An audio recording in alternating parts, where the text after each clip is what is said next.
तो आज बात करते हैं एक ऐसी कहानी की जहां प्यार और फर्ज आमने सामने हैं और ये टक्कर होकर आ रही है एक ऐसे घर की चार दीवारी में जहां परंपरा ही सब कुछ है। अब किसी भी कहानी में शादी का सीन हो तो लगता है भाई जश्न का माहौल होगा, लेकिन यहाँ ऐसा नहीं है। कहानी की शुरुआत ही होती है एक अजीब से तनाव के साथ। दुल्हन है हीर और वो अपनी शादी के लिए तैयार हो रही है, पर माहौल में खुशी कहीं है ही नहीं। और फिर हीर कुछ ऐसा कहती है जो सब कुछ साफ कर देता है। वो अपनी शादी की चूड़ियों को देखती है और कहती है, चाहो तो इन्हें हथकड़ी समझ लो।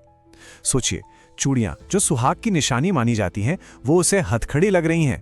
प्यार का गहना नहीं बल्कि कैद की जंजीर। घर में तो शादी की भागदौड़ मची हुई है, सब कुछ नॉर्मल लग रहा है, लेकिन हीर के इस एक डायलॉग से ना कहानी का असली संघर्ष सामने आ जाता है। एक तरफ है पूरा परिवार, उनकी उम्मीदें, और दूसरी तरफ एक लड़की जो इस बोझ के नीचे दबी जा रही है। अब सवाल ये उठता है कि हीर ऐसा महसूस क्यों कर रही है, और इसका जवाब समझने के लिए हमें उस घर के माहौल को, उस सिस्टम को समझना पड़ेगा। एक ऐसा सिस्टम जिसे चलाते हैं घर के मुखिया अब्बा जी। अब्बा जी का तो फंडा एकदम क्लियर है। वो कहते हैं मैं वही करूंगा जो मेरे बाप दादा ने किया है। मतलब उनके लिए ट्रेडिशन कोई चॉइस नहीं है, ये एक कानून है, एक ऐसा नियम जो पीढ़ी दर पीढ़ी चलता आ रहा है और जिसे तोड़ा नहीं जा सकता। तो इस घर के कुछ अपने ही कायदे कानून हैं। एक ऐसा सिस्टम जहां परिवार की इज्जत और बड़े बुजुर्गों के फैसले सबसे ऊपर हैं। किसी की अपनी ख्वाहिशें, अपनी पसंद, खासकर शादी जैसे मामलों में कोई मायने ही नहीं रखती। और अब्बा जी का कंट्रोल सिर्फ बड़े फैसलों तक ही नहीं है। नहीं, शादी में खाना क्या बनेगा वो भी घर पर ही पकेगा। बिजनेस को कर्मचारी नहीं परिवार ही चलाएगा।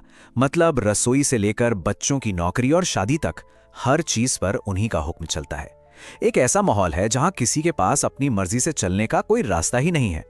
अब ऐसे सख्त माहौल में जहां हर कोई नियमों में बंधा है, एंट्री होती है मिर्जा की।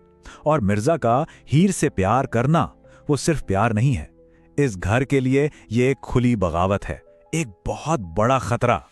और यहीं पर हमें दो अलग अलग दुनियाएं टकराती हुई दिखती हैं। देखिए, एक तरफ है परिवार का प्लान, इज्जत के लिए एक अरेंज्ड मैरिज, बड़ों का फैसला मानना है, अपना फर्ज निभाना है।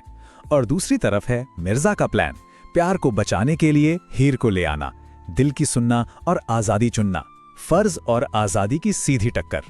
और मिर्जा का ये कहना कि हीर को तो मैं लेकर आऊंगा, ये कोई फिल्मी डायलॉग नहीं है, ये अब्बाजी की अथॉरिटी को, उनके बनाए पूरे सिस्टम को एक सीधी चुनौती है। ये ऐलाने जंग जैसा है। लेकिन यहां एक बड़ा सवाल है, क्या हीर इस बगावत का हिस्सा बनना चाहती है? यहीं पर कहानी और उलझ जाती है और वो दबाव साफ दिखता है, क्योंकि हीर वो इन दो ताकतों के बीच में बुरी तरह पिस रही है। जब मिर्जा उसे बचाने की बात करता है तो हीर का जवाब देखिए। वो कहती है, जब मैं खुद ये शादी करना चाहती हूं तो तुम कौन होते हो? अब ये शब्द सुनकर लगता है कि वो मिर्जा के खिलाफ है, लेकिन असल में ये उस पर पड़े प्रेशर को दिखाता है। वो मजबूर है, उसे अपनी ही ख्वाहिशों को दबाना पड़ रहा है, शायद अपने परिवार को या खुद को किसी बड़े खतरे से बचाने के लिए। तो हमें यह समझना होगा कि इस कहानी की दुनिया में परंपरा को तोड़ना कोई छोटी मोटी बात नहीं है। यहां अगर किसी ने फर्ज की जगह प्यार को चुना तो बात सिर्फ घरवालों की नाराजगी पर खत्म नहीं होती, इसके अंजाम बहुत खतरनाक हो सकते हैं, बात जान पर भी बन सकती है। और इन खतरनाक अंजामों को दिखाने के लिए कहानी में बार बार एक चीज का जिक्र आता है, आग। आग यहां सिर्फ आग नहीं है, ये एक सिंबल है तबाही का, एक ऐसे पॉइंट का जहां से वापसी का कोई रास्ता नहीं बचता।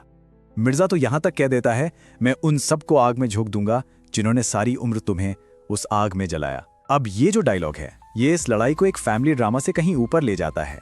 ये अब जिंदगी और मौत की लड़ाई बन चुकी है, जहां आजादी पाने का रास्ता भी तबाही से होकर ही गुजरता है।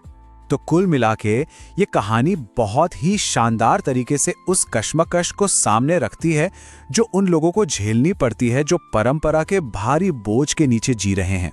ये एक ऐसा चक्र है, एक ऐसा साइकिल है जिसमें किरदार फंसे हुए हैं। देखिए, सबसे पहले परिवार अपनी उम्मीदें थोपता है, फिर किसी के दिल में अपनी ख्वाहिश जागती है, और आखिर में इन दोनों के बीच होता है एक टकराव जो किसी को एक नामुमकिन चुनाव करने पर मजबूर कर देता है। यहां पर्सनल फ्रीडम और फैमिली ऑनर दोनों जैसे एक दूसरे के दुश्मन हैं। तो आखिर में ये कहानी हमें एक बहुत बड़े सवाल पर लाकर खड़ा कर देती है कि ऐसी दुनिया में जहां परंपरा ही सब कुछ हो, वहां सच्चा प्यार करना, अपनी मर्जी से जीना, क्या ये एक पर्सनल चॉइस है या फिर ये एक तरह से जंग का ऐलान है? और उस जंग को लड़ने की असली कीमत क्या चुकानी पड़ती है?